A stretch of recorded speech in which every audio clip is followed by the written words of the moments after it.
Okay, what is up? Welcome to Software Engineering Concepts in Python. In this video, we are going to understand test coverage in Python.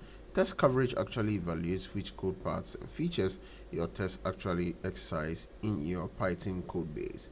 Higher coverage identifies untested scenarios and potential bugs before they reach production, improving reliability.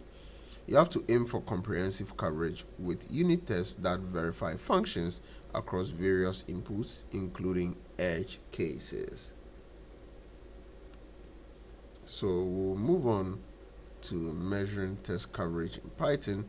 So the coverage.py, which is Python's standard tool, tracks code execution, and it does this during test runs by instrumenting your Python code.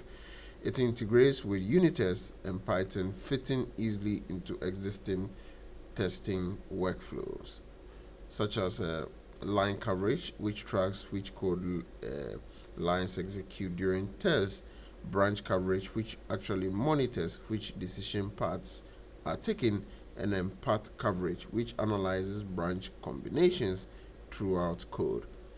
So available report formats include the terminal output for quick checks, interactive HTML reports, XML for CI/CD integration, and highlighted source annotation.